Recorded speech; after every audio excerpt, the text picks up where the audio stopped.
അയ്യോ ഇവിടെ ഒന്നും ഇല്ലയോടി. അപ്പച്ചൊന്ന് കഴിക്കാതാണോ വന്നേ? പക്ഷേ കുണം വരാതെ പോകാൻ എന്തൊരു കാര്യമാന്ന് പറ.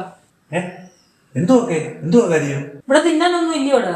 അക്ക കൂട്ടുകാരുടെ വീട്ടിലെങ്ങോട്ട് പോകാന്ന് പറഞ്ഞ് പോയതല്ലേ, അവിടെ ഒന്നും കിട്ടിയില്ലേ? ഇവിടെ ഒന്നും ഇല്ലയോ? ഇടി വേണ്ട, നിന്റെ തള്ളയൊന്നും വെച്ചില്ലേ ഇവിടെ? ഒക്കെ രാവിലെ അവൾ അവിടെ വീട്ടിലോട്ട് പോയിരിക്കുക, ഞാനിവിടെ ഇല്ലായിരുന്നു. അമ്മ രാവിലെ ചപ്പാത്തി ഉണ്ടാക്കി, 3 അമ്മയൊന്നും 3 ഞാനുണ്ട്. അപ്പൊ ആകെ 6 ഉണ്ടാക്കിയുള്ളൂ? അല്ല 8.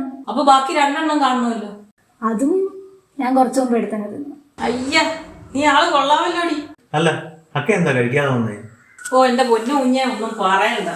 എന്റെ കൂടെ പഠിച്ചതിന് ശേഷം വർഷങ്ങൾക്ക് ശേഷമല്ലേ ഞാൻ അവരെയൊക്കെ കാണുന്നത്. വലിയ വീടും ഗേറ്റും മതിലും ഒക്കെ ഉണ്ട്, സ്വർണവും കാശും എന്ന് വേണ്ട എന്തിനു പറയുന്നു. ഓ അക്ക ചുമ്മാ കഥാപ്രസംഗം നടത്തുന്ന കാര്യം എന്തോന്ന് പറയാം.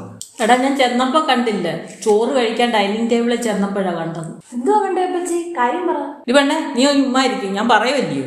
ഡൈനിങ് ടേബിളിൽ ചെന്നപ്പോഴാ കണ്ടത് ഒരു വൃത്തികെട്ട പൂച്ച അവിടെ എല്ലാം കയറി ഇറങ്ങി നടക്കുക. ഒരു പട്ടി ഉള്ളതിനെ അതിനെ അകത്ത് വിട്ടടച്ചു വെച്ചേക്കുക. റൂമിനകത്തോ?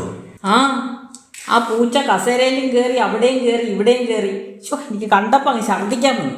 ഒരു ഗ്ലാസ് വെള്ളം കുടിക്കാൻ എടുത്തപ്പോഴോ അതിനകത്തൊരു പൂച്ചപ്പൂട. അയ്യേ, എന്നിട്ട് ഒരു കണക്കിന് 2 വറ്റിയ മരുത്തുന്നു.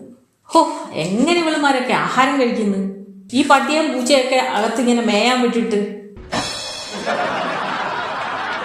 എന്തായാലും പോരാൻ നേരം ഞാൻ ചോദിച്ചു, ഈ ഭക്ഷണം കഴിക്കുന്നിടത്തെല്ലാം പട്ടിയും പൂച്ചയൊക്കെ ഇങ്ങനെ കയറി നടന്നാൽ എങ്ങനെയാണ്? അതവർക്ക് അങ്ങോട്ട് സൂചിച്ചില്ലെന്ന് തോന്നുന്നു.